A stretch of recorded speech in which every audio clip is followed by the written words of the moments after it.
Assalamualaikum warahmatullahi wabarakatuh. Bismillahirrahmanirrahim.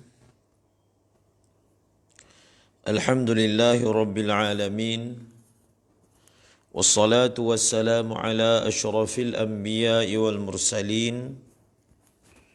Sayyidina wa maulana Muhammadin wa ala alihi wa sahbihi ajma'in. Subhanaka la ilma lana illa ma 'allamtana innaka antal alimul hakim wa la hawla wa la quwwata illa billahil aliyyil azim. Alhamdulillah, bersyukur kita kepada Allah Subhanahu wa taala dengan limpah rahim dan kasih sayangnya kita dapat berkumpul pada pagi ini bagi membaca Al-Quran Al-Karim daripada tafsir Al-Jalalain. Mudah-mudahan Allah Subhanahu wa taala mengurniakan kepada kita cinta yang mendalam terhadap Al-Quran dan memahaminya, menyebarkannya. A'udzu billahi minasy syaithanir rajim. Bismillahirrahmanirrahim. Walaqad arsalna Musa biayatina an akhrij qaumaka minadh dhulumati ilan nuri wa dhakkirhum biayyamillah. Inna fi dhalika laayatin likulli sabbarin syakur. Wa idh qala Musa liqaumihi idhkuru ni'matallahi alaykum idh anjaakum min ali fir'auna yasumunakum su'al 'adzab وَيُذَبِّحُونَ أَبْنَاءَكُمْ وَيَسْتَحْيُونَ نِسَاءَكُمْ وَفِي ذَلِكُمْ بَلَاءٌ مِّن رَّبِّكُمْ عَظِيمٌ.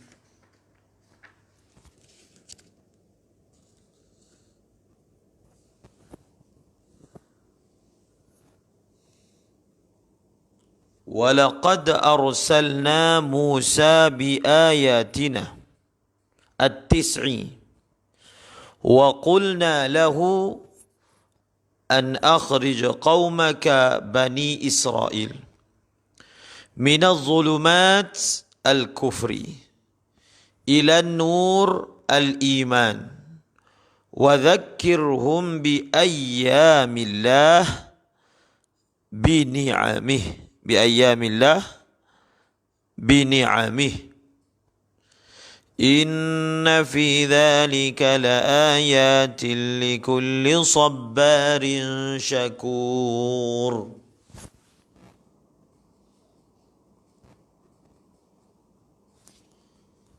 Pada siri pengajian yang ke-11 telah dibincangkan secara panjang lebar berkaitan dengan pembawaan kisah-kisah di dalam Al-Quran. Dan disentuh tentang tafsiran walaqad arsalna Musa biayatina. Biayatina telah ditafsirkan dengan biayatina at-tis'i. Biayatina telah ditafsirkan dengan biayatina at-tis'i.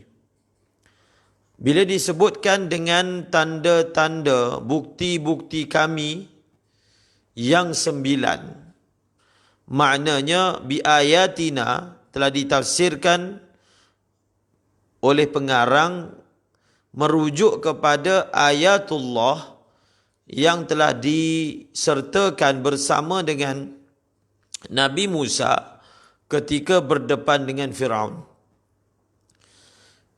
Fa-arsalna 'alaihimut tufan wal jarada wal qummala wal dhafadi'a wad dama ayatin mufassalat. Itu yang pertama. Yang kedua, wa dzakkirhum bi ayyamillah. Wa dzakkirhum bi ayyamillah. Dan ingatkanlah mereka, yaitu Bani Israel, dengan ayyamillah. Perkataan ayyamullah secara umumnya ia merujuk kepada peristiwa-peristiwa yang berlaku. Ayyam adalah zaraf, tetapi yang dimaksudkan yang berlaku di dalam masa tersebut. Dan ingatkanlah mereka tentang hari-hari Allah yang telah berlalu. Apa maksudnya? Maksudnya apa yang Allah telah lakukan terhadap umat-umat sebelum ini pada masa-masa yang lampau. Itu maksud ayyamillah. Iaitu diitlakkan kalimah ayyam, tetapi yang dimaksudkan ialah al-waqa'i', peristiwa-peristiwa yang berlaku di dalam masa tersebut. Itu yang dimaksudkan. Wa dzakkirhum bi ayyamillah. Ayyam asal maknanya merujuk kepada al-waqa'i' allati hadasat fil ayyami sabiqah. Peristiwa-peristiwa yang berlaku pada masa-masa yang dahulu. Itu secara umum. Contohnya disebut ayyamul Arab. Bila disebut perkataan ayyamul Arab, maka maksudnya apa? Peristiwa-peristiwa perang yang berlaku dalam sejarah Arab. Bila disebut ayyamillah, maksudnya apa yang Allah Ta'ala telah lakukan terhadap manusia yang terdahulu. Kalau mereka itu baik, apa yang mereka dapat. Dan kalau mereka itu melampaui batas, azab apa yang dikenakan kepada mereka. Itu asal maknanya. Tetapi tafsir Jalalain telah mentafsirkan ayyamillah sebagai ni'amillah. Ayyamillah telah ditafsirkan di sini sebagai ni'amillah, nikmat-nikmat Allah. Wa dzakkirhum bi ayyamillah wa dzakkirhum bi ni'amillah. Dan ingatkanlah mereka dengan nikmat-nikmat yang Allah telah berikan kepada mereka. Maknanya apa? Maknanya telah ditafsirkan dengan sebahagian daripada murad daripada perkataan ayyamillah. Maka di sini kita perlu menjawab soalan. Saya ingatkan kalau kita mengajar tafsir Jalalain, antara tugas yang mengajar itu iaitu menjelaskan wajah. Mengapa, misalnya dalam contoh ayat ini, mengapakah ayyamillah yang maknanya lebih umum daripada nikmat? Tetapi dalam ayat ini telah ditafsirkan secara khusus dengan makna nikmat-nikmat Allah. Wa dzakkirhum bi ayyamillah, pada itlak yang biasa ia merujuk kepada nikmat dan juga azab. Tetapi di dalam ayat ini hanya ditafsirkan sebagai nikmat. Wa dzakkirhum bi ayyamillah hanya ditafsirkan sebagai nikmat. Satu jawapan dia, bila kita merujuk dalam kitab tafsir Ibni Kathir, maka di sana Al-Imam Ibnu Kathir telah membawa hadis marfu' ataupun hadis mauquf. Di dalam hadis yang telah dibawa ataupun athar yang telah dibawa, ada tafsiran daripada Rasulullah ataupun tafsiran daripada sahabat. Ayyamillah itu maksudnya adalah nikmat Allah dalam ayat ini. Maka ia menjawab soalan, mengapakah ayyamillah yang asal maknanya umum di sini telah ditafsirkan dengan makna yang khusus, iaitu nikmat-nikmat Allah Ta'ala yang Allah berikan, turunkan, kurniakan kepada Bani Israel. Itu yang pertama. Dan jawapan yang pertama ini sebenarnya sudah memadai. Kerana di sini tafsiran dibuat berdasarkan hadis. Tafsiran dibuat berdasarkan athar yang digelar sebagai at-tafsir bil ma'thur. Mentafsirkan Al-Quran dengan riwayat-riwayat, sama ada perkataan Rasulullah ataupun tafsiran sahabat. Ini dipanggil at-tafsir bil ma'thur. Kitab at-tafsir bil ma'thur ini antaranya ialah karangan Al-Imam As-Suyuti Ad-Durrul Manthur fi tafsir bil ma'thur. Dan yang mendatangkan riwayat bersama status hadisnya, iaitu sudah tentu tidak lain tidak bukan tafsir Ibni Kathir. Jadi tafsir Ibni Kathir dan satu lagi tafsir At-Tabari. Cuma bezanya tafsir Ibni Kathir dalam membahaskan sanad-sanad hadis yang datang dalam perkara ayat-ayat Al-Quran, maka dia lebih tersusun. Dia lebih terjaga berbanding tafsir At-Tabari. Ataupun Ad-Durrul Manthur, dia adalah tafsir bil ma'thur, tetapi kemusykilannya adalah tidak didatangkan sanad, sehingga menyebabkan sukar untuk menentukan kedudukan riwayat-riwayat yang dibawa di dalam kitab tersebut. Tapi kitabnya sangat besar. Maka di sini kalau ditanya mengapa ayyamillah ditafsirkan dengan makna ni'amillah, kerana memang ada riwayat ataupun sebahagian ulama mentarjihkan yang lebih rajihnya dia adalah hadis mauquf bukan marfu'. Ayyamillah telah ditafsirkan dengan makna nikmat-nikmat Allah Subhanahu wa ta'ala. Itu jawapan yang pertama. Jadi jawapan yang kedua, wa dzakirhum bi ayyamillah, ditafsirkan dengan nikmat melihat kepada ayat yang seterusnya.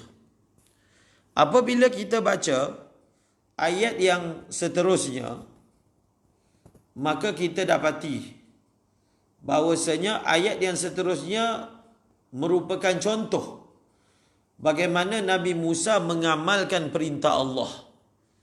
Iaitu ada dua perintah Allah dalam ayat ini terhadap Nabi Musa kepada Bani Israel. Pertama, ikhraj Bani Israel minaz zulumat ilan nur. Perintah yang pertama, wahai Musa, hendaklah kamu keluarkan Bani Israel, kaum kamu, daripada kegelapan kufur kepada cahaya. Itu yang pertama. Dan perintah Allah yang kedua kepada Bani Israel adalah at-tadhkir bi ayyamillah. At-tadhkir bi ayyamillah. Mengingatkan Bani Israel tentang nikmat-nikmat Allah terhadap mereka yang Allah telah kurniakan kepada mereka. Maka dalam ayat yang seterusnya yang kita akan baca, wa idh qala Musa liqaumihi dzkuru ni'matallah. Di situ dia punya wajah munasabahnya. Ayyamillah itu ditafsirkan dengan makna nikmat Allah. Kerana dalam dakwah Nabi Musa terhadap Bani Israel, maka Nabi Musa mengingatkan Bani Israel tentang nikmat-nikmat yang Allah telah kurniakan kepada mereka. Bukan setakat Nabi Musa alaihi salam, bahkan uslub yang sama digunakan oleh Al-Quran ketika mengingatkan Bani Israel di zaman Rasulullah. Iaitu apa dia uslubnya? Uslubnya adalah mengingatkan Bani Israel tentang apa nikmat yang Allah telah kurniakan kepada mereka. Seperti mana diulang 3 kali dalam surah Baqarah, ya Bani Israel ladhkuru ni'mati allati an'amtu alaikum. Maka di sini wajah ataupun sebab ayyamillah ditafsirkan dengan nikmat-nikmat Allah, kerana itulah uslub mendakwahkan Bani Israel, iaitu dengan mengingatkan mereka limpahan nikmat yang Allah telah kurniakan kepada mereka. Kerana Bani Israel adalah bangsa yang banyak mendapat nikmat daripada Allah, tetapi mereka mengkufuri nikmat tersebut. Sehingga dalam ayat di dalam surah Al-Baqarah disebut wa anni faddaltukum 'alal alamin. Sesungguhnya aku telah lebihkan kamu Bani Israel, aku telah lebihkan kamu berbanding semua manusia yang lain. Kemuncak kepada sebutan bahawasanya mereka telah mendapat limpahan nikmat. Mereka mendapat limpahan nikmat daripada Allah Subhanahu wa ta'ala.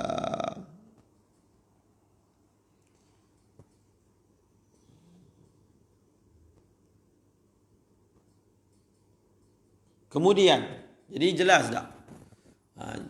Jelas tak untuk menjawab soalan mengapakah ayyamillah ditafsirkan dengan ni'amillah? Ditafsirkan begitu kerana melihat kepada siyak ayat, siyak penceritaan, kerana ayyamillah dalam ayat ini ditujukan kepada Nabi Musa ketika berdakwah kepada Bani Israel, dan melihat kepada ayat-ayat yang lain, maka uslub dakwah Nabi Musa dan Al-Quran terhadap Bani Israel adalah dengan cara mengingatkan mereka tentang nikmat-nikmat Allah yang telah dikurniakan kepada mereka. Tanpa menafikan, ada sebahagian ulama seperti Al-Imam Ar-Razi mentafsirkan ayyamillah, begitu juga Syekh Mutawalli Asy-Sya'rawi mentafsirkan ayyamillah dengan makna umum.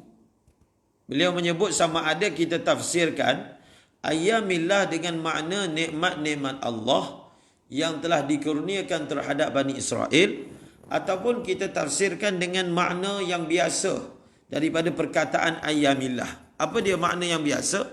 Ayyamillah ini maksudnya iaitu apa yang Allah telah buat baik pada orang yang taat, dan apa azab yang telah dikenakan kepada orang yang ingkar. Pada siri pengajian yang sebelum ini, saya telah sebutkan antara maqasid terbesar di dalam Al-Quran adalah at-tadhkir bi ayyamillah. Ini antara maqasid yang terbesar. Kita akan jumpa banyak dalam Al-Quran, iaitu sebutan, penceritaan kisah-kisah umat yang terdahulu. Kisah-kisah umat yang terdahulu disebut sebagai ayyamullah. Menunjukkan apa? At-tazkir bi ayyamillah salah satu daripada uslub dakwah secara umumnya. Uslub ini terpakai untuk umat yang sebelum ini, dan uslub ini juga terpakai untuk umat hari ini. Di dalam Al-Quran, salah satu bahagian yang terbesar iaitu mengingatkan manusia tentang peristiwa-peristiwa yang lalu. Peristiwa-peristiwa yang lalu. Sebahagian ahli sejarah menjadikan ayat-ayat yang menceritakan sejarah umat yang terdahulu sebagai poin kepentingan mempelajari sejarah. Cuma sejarah yang disebut dalam Al-Quran adalah sejarah yang memberi input, bukan maklumat sahaja sekadar tahu, tetapi sejarah supaya manusia mengambil ibrah. Maka ayat-ayat yang ada menyebut tentang orang-orang yang terdahulu, apa yang Allah buat pada Fir'aun, apa Allah buat pada Qarun, apa yang Allah bantu kepada mereka yang bantu agama Allah. Faedahnya bila kita baca, maka kita dapat memahami suatu perkara yang disebut sebagai sunnatullah. Jadi sunnatullah ni dia akan berulang-ulang.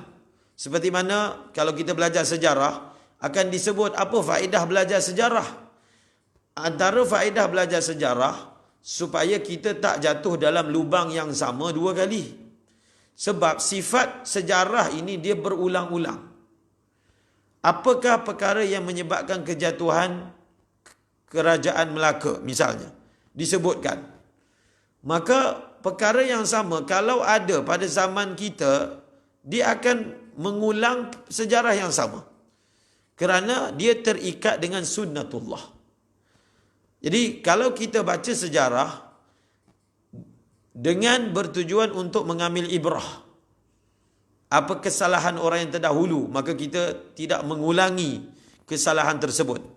Apakah sebab-sebab kecemerlangan orang yang terdahulu, kita ambil, maka kita akan kembali cemerlang. Maka itu faedah secara umum. Faedah secara khusus di dalam Al-Quran, bila disebut tentang kisah-kisah orang yang terdahulu, adalah supaya manusia itu yakin dengan seyakin-yakinnya bahawasanya dalam sejarah manusia, orang yang berjaya ialah orang yang taat perintah Allah, dan orang yang gagal adalah apa? Adalah orang yang langgar perintah Allah. Itu sebenarnya khulasah daripada ayyamullah. Ringkas dia, simple. Siapa yang taat dia berjaya, siapa yang langgar dia gagal. Itulah conclusion dan khulasah daripada ayyamullah. Tetapi sebab itu kita cuba nak bandingkan perkataan ayyamullah secara umumnya yang merupakan bahagian besar dalam Al-Quran berbanding ayyamullah yang disebutkan dalam ayat ini.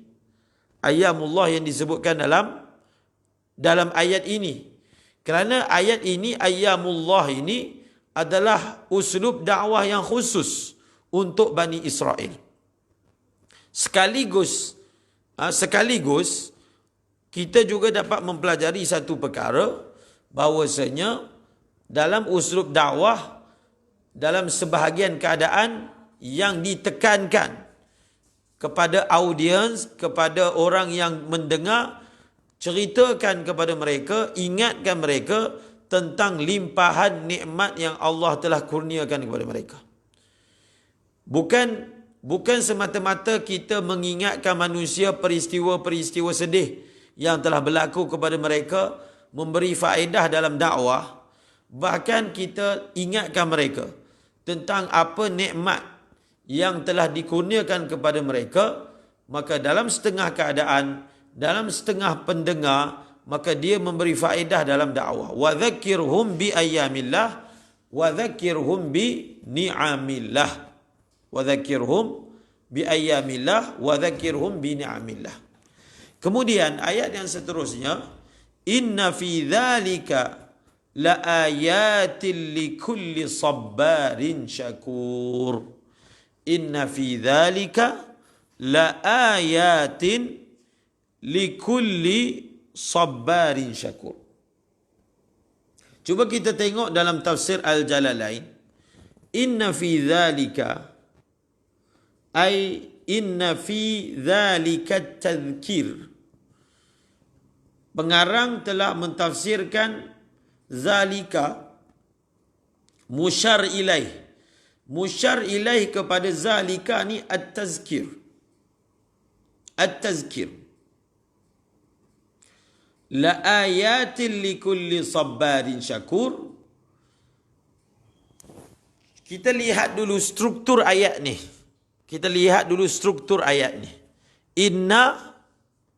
Inna ini huruf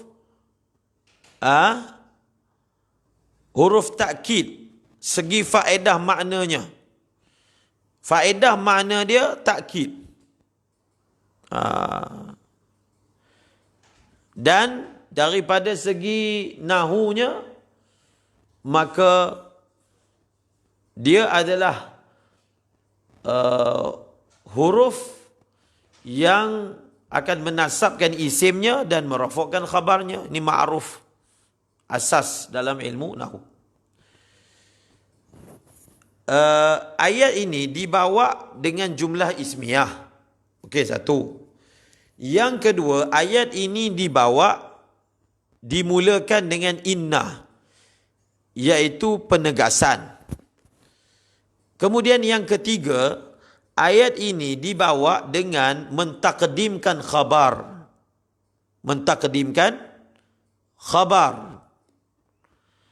Kemudian di dalam ayat ini juga ada lam takkid, la ayatin. Okey? La ayatin. Kemudian di dalam ayat ini juga ada takkid dengan kulli, likulli.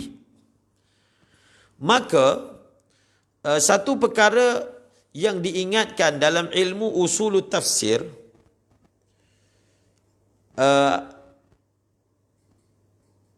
secara pasti semua ayat-ayat di dalam Al-Quran, walaupun kadang-kadang ceritanya khusus, contohnya dalam ayat ni ceritanya khusus tentang perihal dakwah Nabi Musa kepada Bani Israel, tetapi adalah menjadi suatu adat dan sunnah.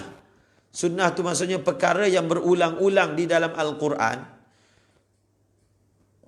Di awal ayat dibawa cerita secara khusus, tetapi di hujung ayat akan dibawa suatu jumlah dan keterangan yang menunjukkan cerita khusus ini bukan hanya khusus untuk orang-orang yang ada pada zaman lampau, tetapi maksud dibawa cerita ini adalah untuk kamu, wahai umat Nabi Muhammad, sebagai ibrah. Maka di hujung ayat itu akan dibawa satu jumlah yang menunjukkan sebenarnya faedah ini adalah umum. Faedah yang ingin disampaikan daripada ayat ini adalah umum.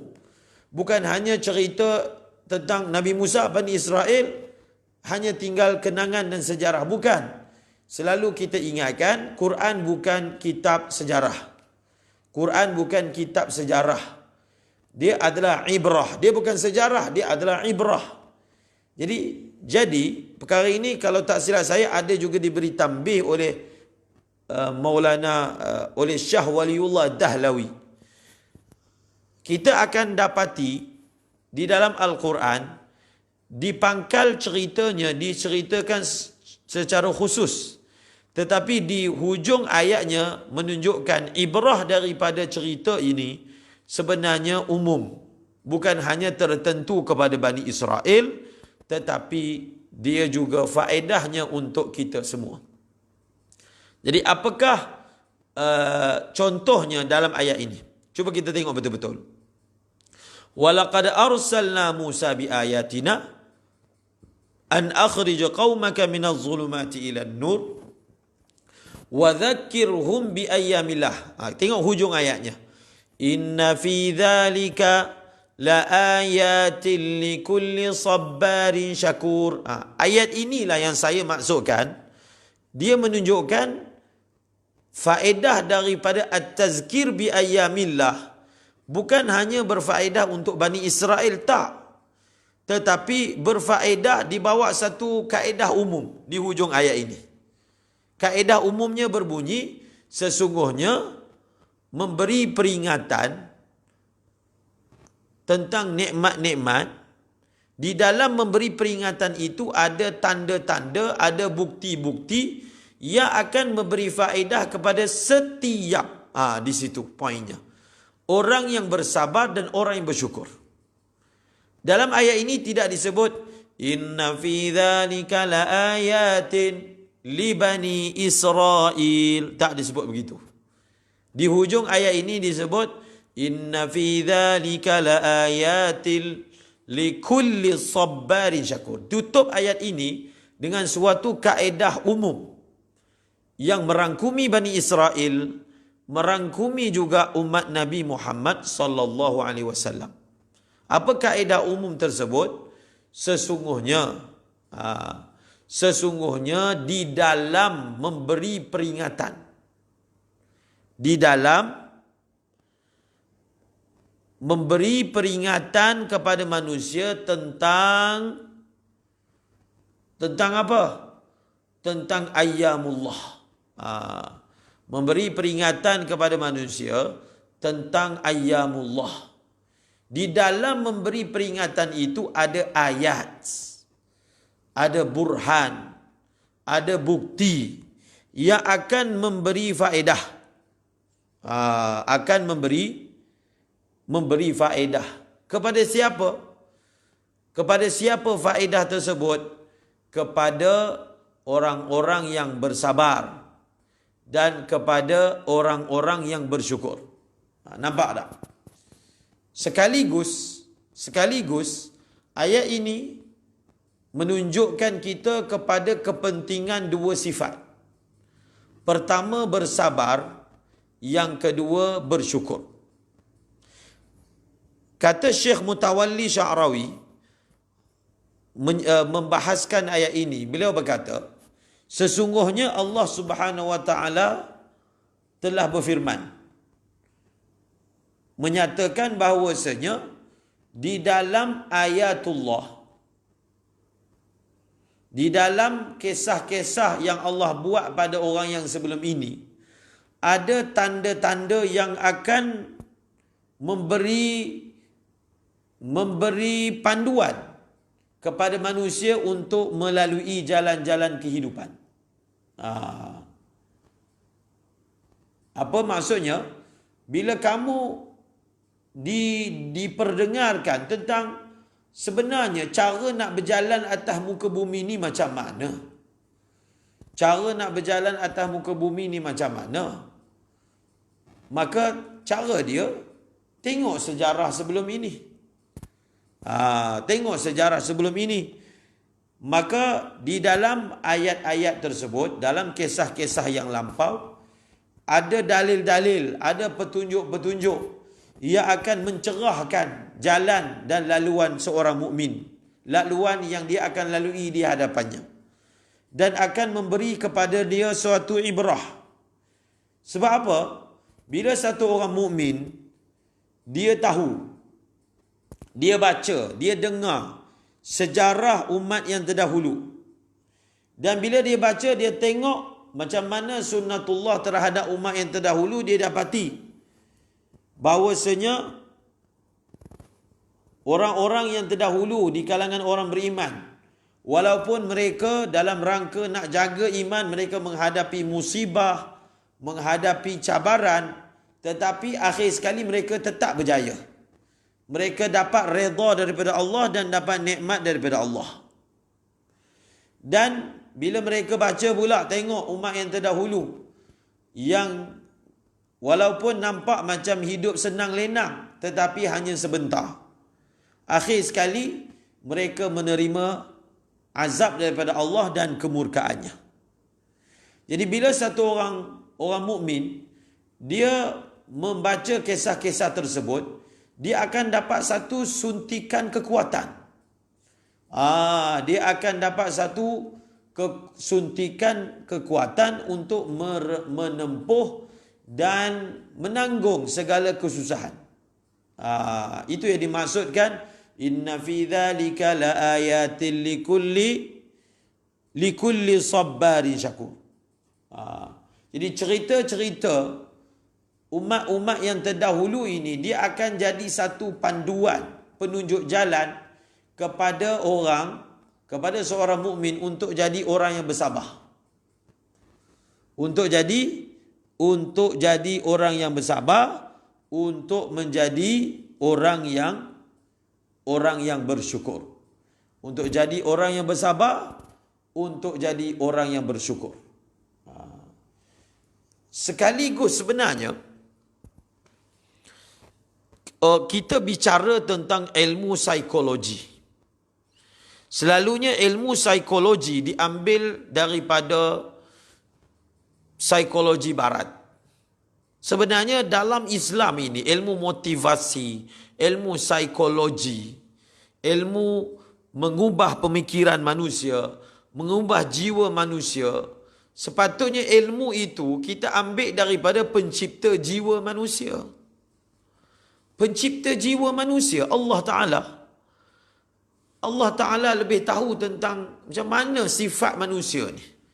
Dia nak jadi baik macam mana, dia nak berubah macam mana. Bukan dengan idea-idea yang diilhamkan, direka, dicetuskan oleh orang-orang barat, kadang-kadang tidak berpaksi pada agama. Di dalam Islam ini, kalau kita bedah, misalnya kitab Ihya Ulumuddin, di sana ada limpahan ilmu jiwa yang bahkan sebahagian orang yang membicarakan tentang ilmu jiwa, dia sebenarnya ambil daripada kitab-kitab tasawuf. Yang ilmu tasawuf itu juga disebut sebagai ilmu nafs.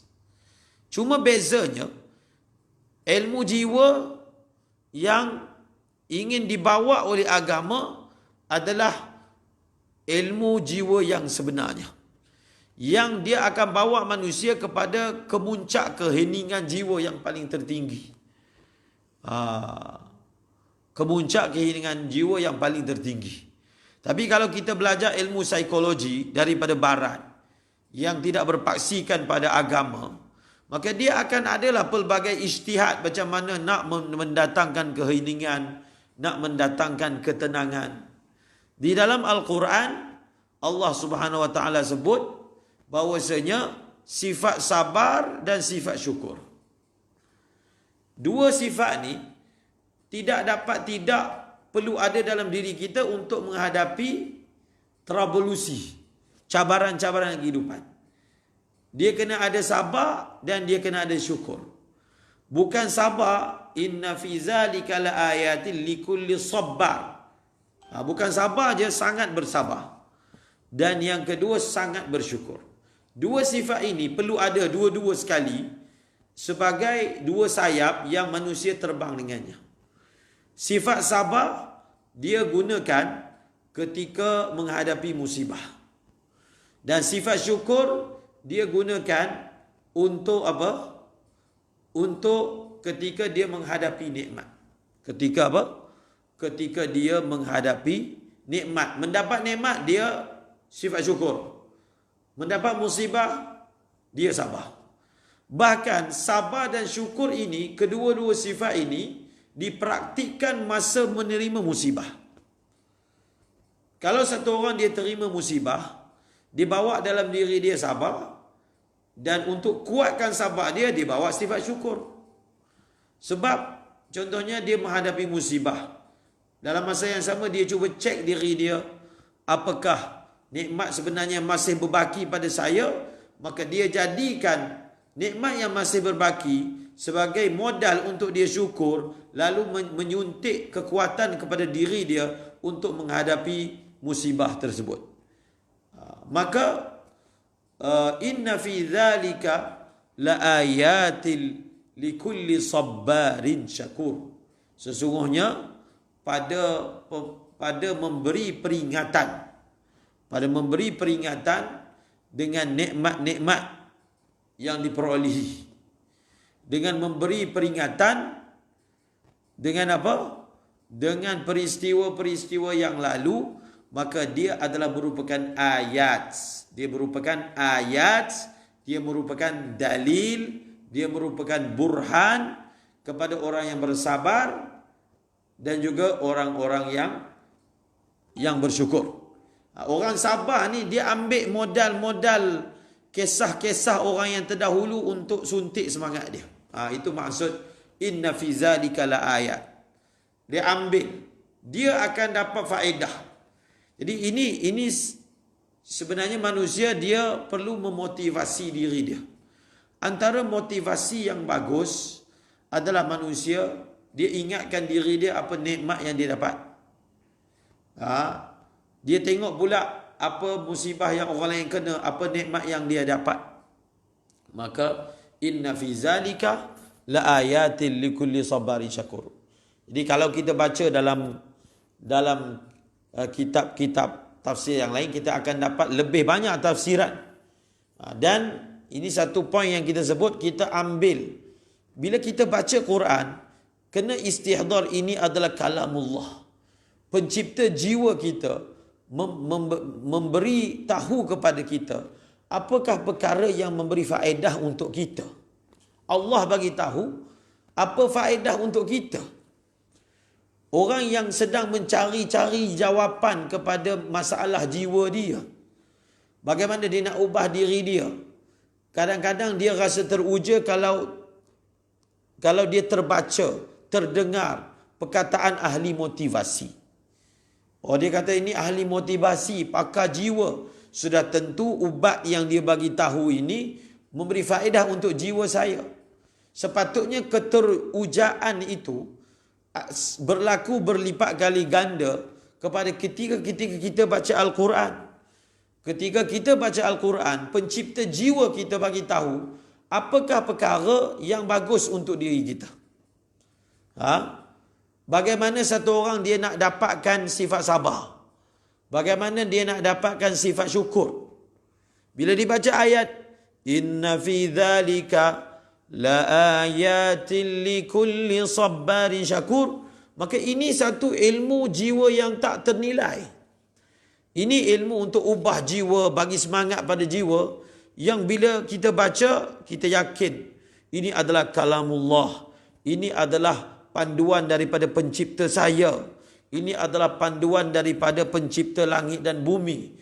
Memberitahu kepada kita semua apakah perkara yang memberi faedah kepada kita. Inna fi zalika la ayatin likulli sabarin syakur. Imam Ar-Razi, sebelum kita masuk ayat yang seterusnya, saya ingin petik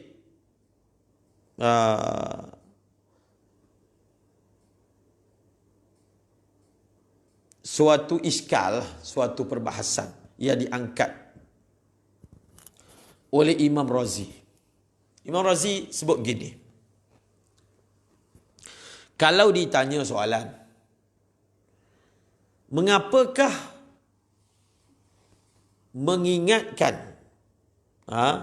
mengapakah peringatan-peringatan tentang kisah-kisah orang-orang yang terdahulu dia menjadi dalil,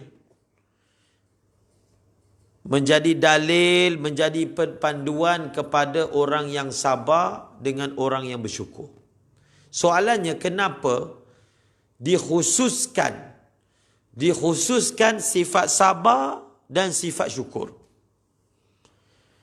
sedangkan sifat-sifat yang manusia hiaskan diri dia dengan sifat tersebut ni banyak. Bukan sabar sahaja, bukan syukur sahaja. Jadi di sini ingin dikupas apakah apakah rahsia yang mengkhususkan memperolehi bukti dan panduan orang yang akan dapat memanfaatkan cerita-cerita macam ini adalah orang yang bersabar dengan orang yang bersyukur. Maknanya, dia punya persoalan dia gini, apakah hubung kait antara mendapat faedah mendapat faedah dan mengambil faedah daripada tazkir, hanya akan mendapat faedah tersebut orang-orang yang bersabar dengan orang yang bersyukur. Kenapa tidak disebut orang-orang yang sembahyang? Itu maksud yang Imam Razi ingin kupas, ingin angkat. Kenapa tidak disebut inna fi zalika la ayatil lil musallin? Contohnya, inna fi zalika la ayatin lis saimin. Inna fi dhalika la ayatin lil muzakkin.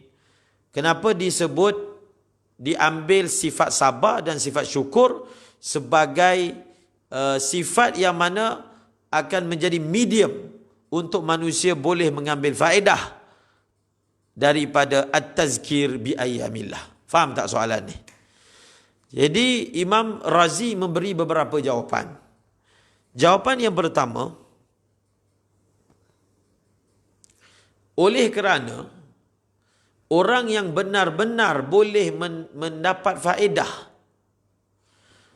mengambil faedah daripada at-tazkir adalah orang-orang yang bersabar dan orang yang syukur. Maksudnya, medium untuk terima faedah daripada perkara ini, dia kena ada medium sabar dan syukur. Kalau dia ada amal solat sahaja, tapi dia tak ada sifat sabar, dia tak akan dapat faedah daripada at-tazkir bi ayyamillah. Dia ada medium puasa ataupun bayar zakat ataupun pergi haji, tapi dalam hati dia tidak ada sifat sabar yang boleh terima. Yang boleh terima perkara tersebut, maka ayat ini, at-tazkir bi ayyamillah ini tidak akan memberi faedah kepada dia. Contohnya, beliau bagi contoh. Contoh, masa kita membahaskan surah Al-Baqarah. Alif Lam Mim, Zalikal kitabu la raiba fihi hudal lil muttaqin. Di sini pun, masa kita baca surah Al-Baqarah akan dibangkitkan soalan yang sama. Kenapakah di dalam ayat ini Al-Quran dikatakan sebagai sumber hidayat kepada orang yang bertakwa? Kepada orang yang bertakwa. Adakah dia tidak menjadi hidayat kepada orang-orang yang lain? Maka di sana mufassir telah terangkan, dikhususkan di dalam ayat hudal lil muttaqin, bahawasanya hidayat Al-Quran ini untuk orang yang bertakwa. Sebab apa? Sebab orang yang akan mendapat faedah maksima daripada Al-Quran bila dia ada sifat takwa. Oleh kerana mereka ini yang akan dapat faedah banyak, maka itulah wajah disebutkan mereka secara khusus. Maka jawapan yang sama disebutkan di sini. Oleh kerana orang yang akan dapat faedah banyak daripada at-tazkir adalah sabar dan syakur, maka disebutkan mereka secara khusus. Contoh ayat yang lain, innama anta munziru man yakhshaha.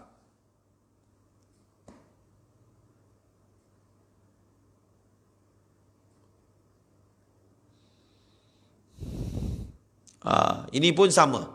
Nampak tak? Ini jawapan yang pertama. Kemudian jawapan yang kedua, lebih kurang je sebenarnya dengan yang pertama. Beliau menyatakan cara bagi peringatan ini pelbagai. Uslub memberi peringatan ini pelbagai. Tetapi uslub ataupun peringatan jenis mengingatkan ayyamullah. Maksud, ini jawapan yang kedua. Jawapan yang kedua ialah cara penyampaian peringatan kepada orang banyak.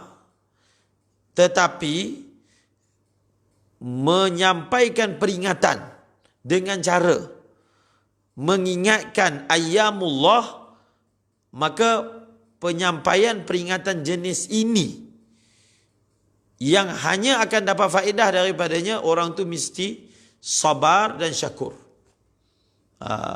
Orang itu dia ada sabar dan dia ada syakur. Dia ada sifat syukur. Yang ketiga, kita juga boleh sebut bahawasanya at-tazkir bi ayyamillah akan memberi faedah supaya manusia menjadi orang yang bersabar dan menjadi orang yang bersyukur.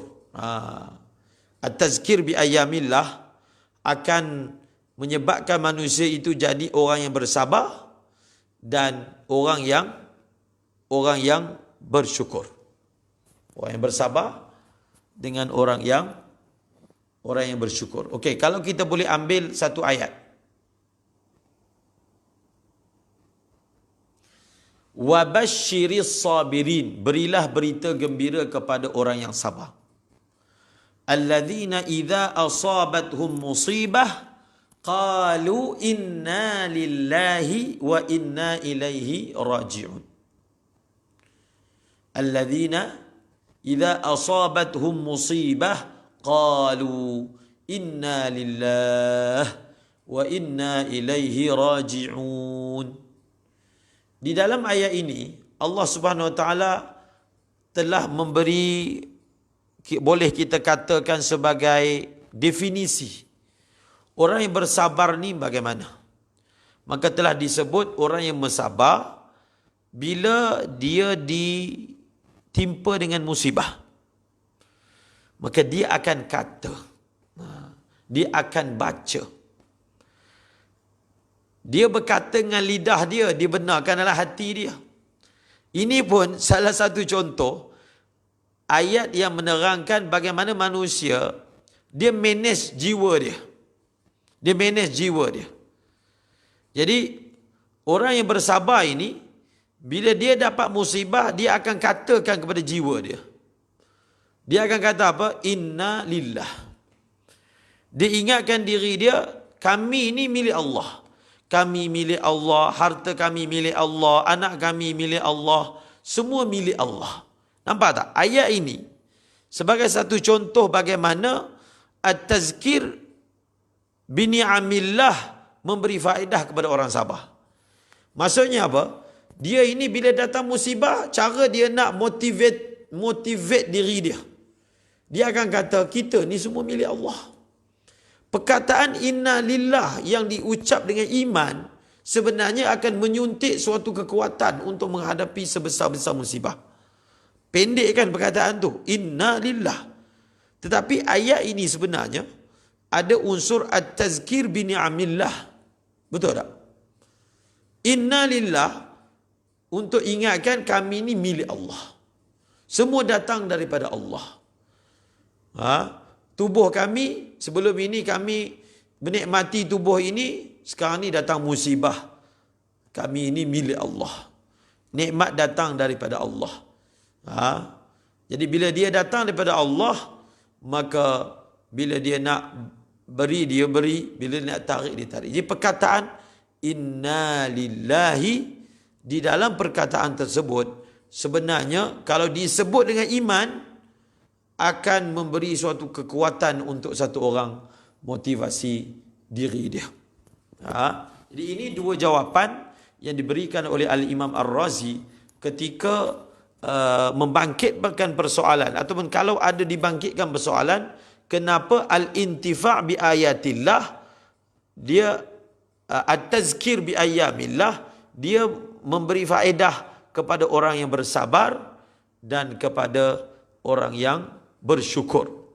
Bersabar dan juga bersyukur. Maka dua sifat ini sangat berguna kepada manusia. Kemudian ayat yang seterusnya, inna fi dzalika laayatin likulli sabbarin 'ala at-ta'ah syakurin lin-ni'am. Bagi setiap orang-orang yang bersabar untuk taat, untuk orang yang bersyukur atas nikmat. Di sini Al-Imam As-Suyuti telah tafsirkan bersabar atas taat. Beliau tafsirkan sabar itu pula dengan sabar atas perkara yang lebih khusus, iaitu taat. Dan syukur pula atas nikmat. Jadi apa kaitan dia bersabar atas ketaatan dengan ayyamullah? Apakah kaitannya? Jadi kaitannya adalah apa? Apabila satu orang dia baca kisah-kisah orang yang taat pada zaman dahulu, dan dia lihat orang-orang yang taat pada zaman dahulu bukan hanya hidup senang lenang, ada ujian, ada cabaran, maka kisah-kisah mereka akan menyuntik semangat kepada diri dia untuk terus istiqamah dalam taat walaupun dia menerima payah dan menerima susah daripada taat tersebut. Ini wajah Al-Imam Suyuti. Dalam ayat Al-Quran dia sebut umum, inna fi zalika la ayatin likulli sabbarin syakur. Jadi kita boleh tafsirkan bersabar atas musibah, kita boleh sebutkan bersabar untuk meninggalkan maksiat, kita boleh sebut bersabar untuk melakukan taat. Tapi Imam Suyuti telah tafsirkan bersabar di sini dengan erti kata bersabar atas taat. Jadi kalau kita berdasarkan tafsiran Imam Suyuti yang mengkhususkan sabar atas perkara apa, dan kalau kita nak sebutkan apa perkaitan dengan ayat sebelum ini, dan apa kaitan dengan ayyamullah, iaitu seperti yang diisyaratkan juga oleh Al-Imam Mutawalli Sya'rawi, iaitu apabila orang yang menjalani ketaatan, dia melihat kisah-kisah orang yang taat yang dahulu menerima ujian dan cabaran, maka kisah-kisah mereka itu akan memberi kekuatan kepada dia untuk terus taat walaupun susah, walaupun mungkin kena seksa, kerana dia lihat dah orang yang terdahulu ini yang melazimi sabar dengan melakukan ketaatan, dia pasti akan berjaya di hujungnya. Ayat yang seterusnya, wazkur idh qala Musa liqaumihi dhkuru ni'matallahi 'alaikum idh anjakum min ali fir'auna yasumunakum su'al 'adzabi wa yudhabbihuna abna'akum wa yastahyuna nisa'akum wa fi dhalikum bala'um min rabbikum azim. Kalau kita melihat daripada segi susunan ayat, maka ayat wa idh qala Musa ini adalah dikira sebagai contoh. Ayat ini kira contohlah. Ayat ini terus membawa apakah contoh dakwahnya, ataupun apakah contoh Nabi Musa beramal dengan perintah Allah terhadap diri dia. Apakah perintah Allah terhadap diri dia? Wazakkirhum bi ayyamillah. Maka sekaligus ayat ini menerangkan wa idh qala Musa. Wa idh qala Musa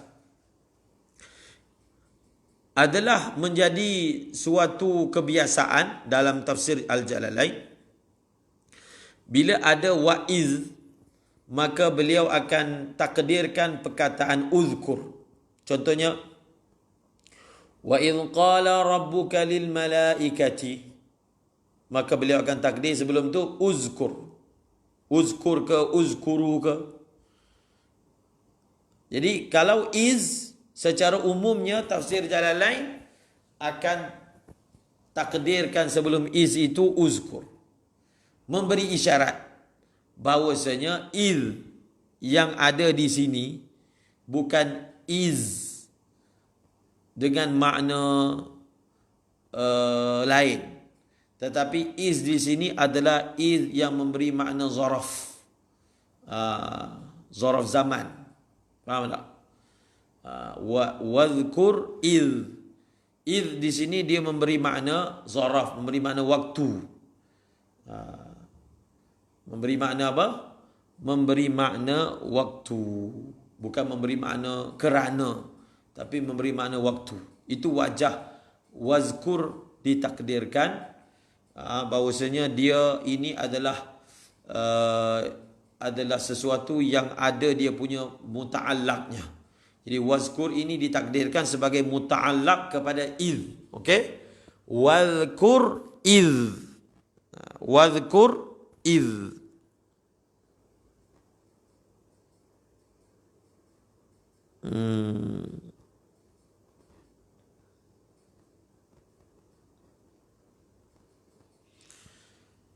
Okey. Jadi wazkur iz. Di sini Al-Imam As-Sayuti telah takdirkan wazkur. Dalam ayat yang lain, kalau didatangkan iz,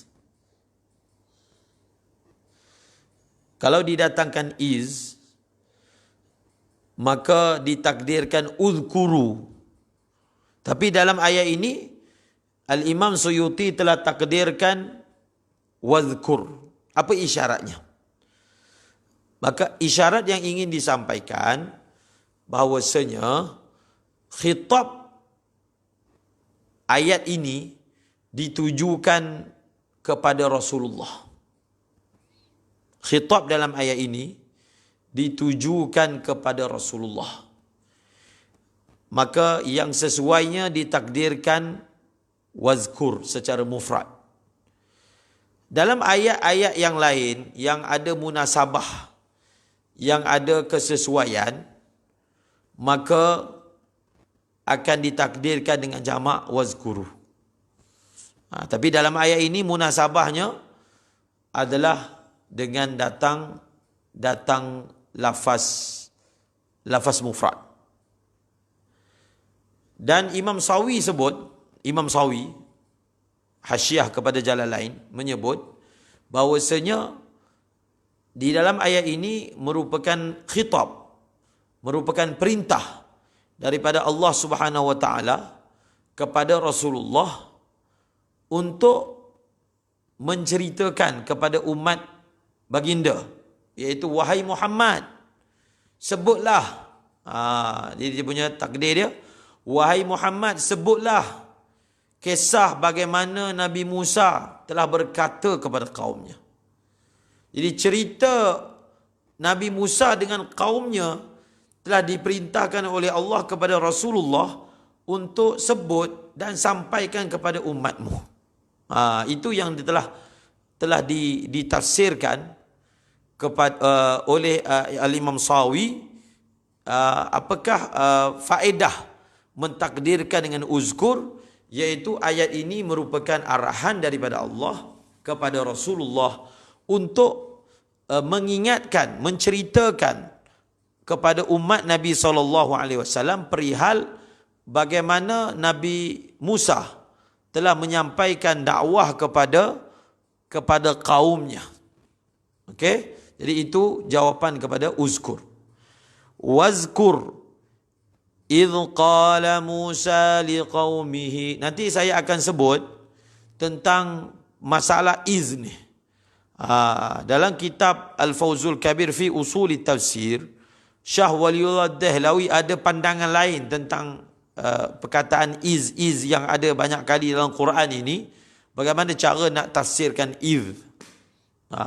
Kebiasaan mufassir memang tafsirkan begini. Tetapi Syah Waliullah Dahlawi dalam Al-Fawzul Kabir fi Usul Tafsir, beliau ada pandangan lain tentang masalah iz ni. Okey? Tentang masalah iz.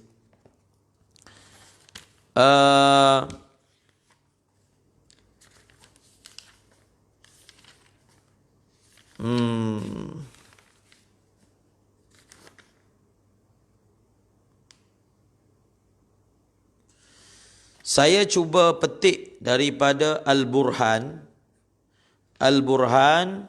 fi Ulumil Quran.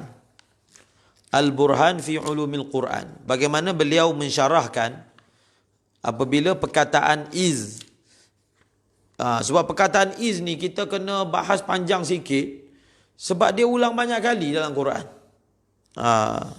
Jadi bila dia ulang banyak kali dalam Quran, maka perlu ada suatu jawapan tuntas. Mungkin daripada segi i'rabnya, mungkin daripada segi makna-makna yang datang.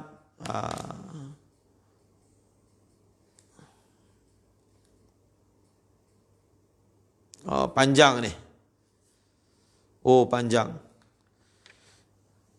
Saya tengok apa yang boleh kita baca daripada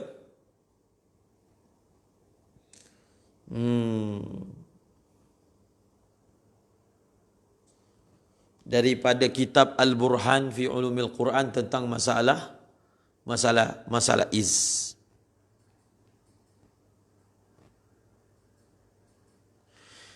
Yang pertama disebutkan di sini, iz ni dia adalah zaraf.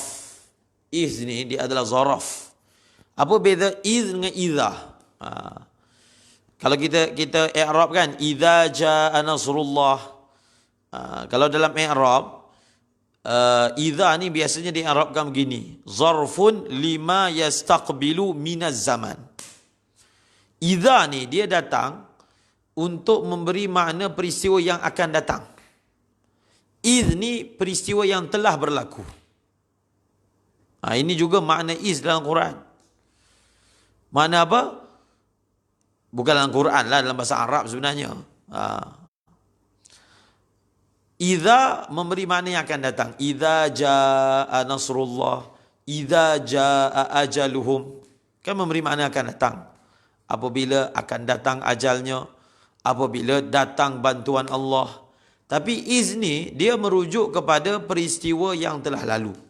Contohnya, wadhkuru iz antum qalilun. Kan ayat ini memberi makna telah lalu. Dan wahai manusia, ingatlah olehmu ketika ni benda yang dulu ni, lampau iaitu pada waktu dahulu orang Islam ni sedikit lemah. Wazkuru id antum. Jadi iz dalam Al-Quran ni ada setengah keadaan uzkur itu disorehkan macam ayat ni lah. Wazkuru id antum. Iz tu didatangkan dengan jelas, uzkuru. Dalam ayat-ayat yang mana wa iz itu sebabnya pengarang Jalalain telah tafsirkan dengan makna uzkuru ataupun uzkur. Sebab ada dalam ayat yang lain dia disebutkan secara soreh. Uzkuru iz antum. Kemudian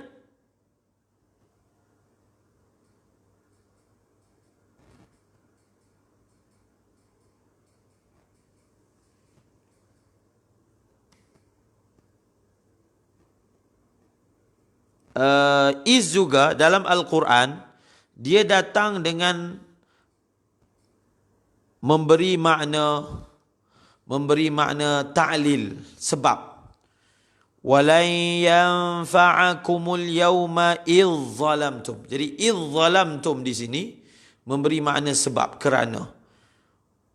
Wa idh lam yahtadu pun memberi makna talab. Memberi makna talab.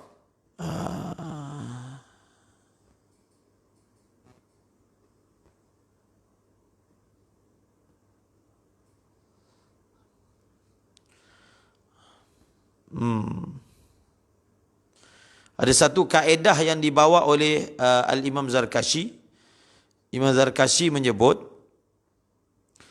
apabila iz dia datang dan dia datang selepas uzkur, fal muradu bihi al amru bin nazar ila majtamala alaihi zalika zaman li gharabati ma waqa'a fihi fahuwa jadirun bi an yunzara fihi. Ini satu kaedah boleh diambil, iaitu Al-Imam Ar-Razi, Al-Imam Zarkashi kata, kalau kita jumpa dalam Al-Quran perkataan iz, sebelum perkataan iz ada perkataan uzkur, sebelum perkataan iz ada perkataan uzkur, maka maksudnya ni yang penting ni, maksudnya adalah al-amru, perintah daripada Allah, al-amru bin nazari ila majtamala alaihi zalika zaman. Dia boleh tulis haitsu waqa'at id ba'da wazkur, haitsu waqa'at id ba'da wadhkur. Haitsu waqa'at maksudnya apabila datangnya iz selepas wadhkur, maka fal muradu bihi, maksudnya adalah al-amru, perintah, bin nazari, untuk merenung, melihat, mengkaji, ila majtamala alaihi zalika zaman, merenung, mengkaji tentang apa yang berlaku dalam zaman tersebut. Sebab apa kena renung? Li gharabati ma waqa'a fih, kerana gharib, anehnya perkara yang berlaku pada zaman tersebut. Fahuwa jadirun bi an yunzara fih. Ini kaedah untuk mana-mana tempat yang kalau iz dia datang bersekali dengan uzkur, maka apakah faedahnya? Kata Al-Imam Az-Zarkashi, dan ini juga isyarat daripada Imam Zamakhsyari, faedahnya adalah apa? An-nazaru ila majtamala alaihi zalika zaman li gharabati ma waqa'a fihi fahuwa jadirun bi an yunzara fihi. Dan beliau bagi contoh, wadhkur fil kitabi Maryam idhin tabadhat min ahliha makanan syarqiyah. Jadi kata Al-Imam Zarkashi, contohnya wadhkur fil kitabi Maryam idhin tabadhat min ahliha, jadi didatangkan iz selepas uzkur, maka dalam ayat ini ada perintah untuk pembaca, pendengar, untuk ta'ammul, untuk nazar, untuk tenung, fikir tentang isi kandungan kisah yang disampaikan, kerana ada perkara yang menakjubkan berlaku dalam peristiwa tersebut, dan peristiwa tersebut selayaknya untuk diteliti, ditenung, diambil faedah dan diambil pengajaran daripadanya. Jadi kita cukuplah setakat ini. Jadi dalam ayat wa iz qala Musa ini 2 poin untuk sebagai permulaan, iaitu kita ambil dia yang pertama, ayat ini menjadi contoh kepada pengamalan Nabi Musa terhadap perintah Allah, wa dzakkirhum bi ayyamillah. Dalam masa yang sama beliau mengamalkan an akhrij qaumaka minaz zulumati ilan nur, itu yang pertama. Dan hari ini kita ada sentuh sedikit tentang perkataan iz. Jadi perbahasan tentang iz ini dia termasuk dalam pembahasan ulumul Quran. Maka lihat menjadi kebiasaan pengarang Jalalain untuk mentakdirkannya dengan uzkur sebagai isyarat bahawasanya iz di sini adalah iz yang zarfiyah. Iz yang zarfiyah, sebab ada setengah tempat lain iz dia datang dengan makna illat kan. Maka iz di sini dia bukan datang memberi makna illat, tetapi dia memberi makna zarfiyah. Kemudian apakah faedah ditakdirkan uzkur secara mufrad? Ayat ini merupakan khitab kepada Rasulullah sebagai perintah daripada Allah untuk Rasulullah SAW menyampaikan kisah ini kepada umat Nabi Muhammad sallallahu alaihi wasallam, iaitu kisah Nabi Musa bersama dengan kaumnya.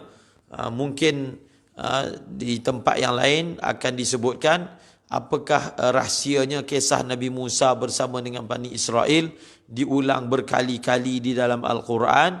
Bagaimana kesabaran dan ketabahan Nabi Musa ketika mengingatkan kaumnya, dan disebutkan juga tentang kaedah yang disebutkan tadi tentang iz. Jadi ayat yang seterusnya ini akan menceritakan tentang Nabi Musa mengingatkan kaumnya tentang nikmat-nikmat yang Allah Ta'ala telah kurniakan kepada mereka. Kalau kita boleh ambil ibrahnya, bahawasanya wahai Muhammad, kamu ingatkanlah kaum kamu tentang kisah Nabi Musa. Jadi apabila Nabi Muhammad SAW mengingatkan kita tentang kisah Nabi Musa, maka di dalamnya terkandung juga satu bentuk sisi dakwah, iaitu at-tazkir bi ayyamillah. Jadi dia dua dalam satu. Nabi Muhammad SAW ingatkan kaumnya tentang Nabi Musa. Dan dalam ayat ini pula kisah Nabi Musa ingatkan kaumnya. Ingatkan pula kaumnya. Jadi faedah untuk umat Nabi Muhammad, kita tahu cerita Nabi Musa macam mana cara dia dakwah kaum dia. Sekaligus oleh kerana umat ini umat dakwah, maka mereka dapat belajar satu uslub dakwah daripada cara Nabi Musa menyampaikan dakwah.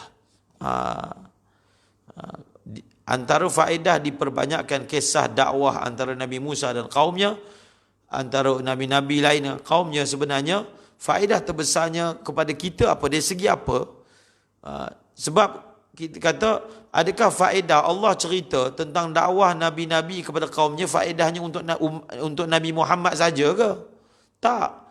Faedahnya untuk umat Nabi Muhammad. Sebab umat seperti mana Rasulullah bila membaca kesabaran nabi-nabi terdahulu menyampaikan dakwah, maka adakah faedahnya terhenti bila Nabi wafat? Tak mungkin, sebab Quran sehingga hari kiamat. Jadi faedah menceritakan tentang dakwah nabi-nabi kepada umatnya, faedahnya untuk kita lah. Sebab apa faedah untuk kita? Faedahnya sebab kita juga dipertanggungjawabkan untuk melakukan dakwah seperti Rasulullah. Seperti mana Rasulullah mengambil sabar daripada kisah sabar nabi-nabi yang terdahulu, maka kita juga mengambil faedah daripada kisah sabar ini daripada nabi terdahulu untuk melakukan perkara yang sama. Wallahu a'lam bissawab. Wa ilaihil marji'u wal ma'ab. Kalamun qadimun la yumallu sama'uhu. Tanazzaha an qawlin wa fi'lin wa niyyati. Bihi ashtafi min kulli da'in wa nuruhu. Dalilun liqalbi inda jahli wa hirati. Faya Rabbi matti'ni bisirri hurufihi. Wa nawwir bihi qalbi wa sam'i wa muqlati. Wasahil alayya. Jatuh pula. Wasahil alayya hifzahu thumma darsahu. Bijahin nabi wal ali was sahabati. Amin birahmatika ya arhamar rahimin. Amin.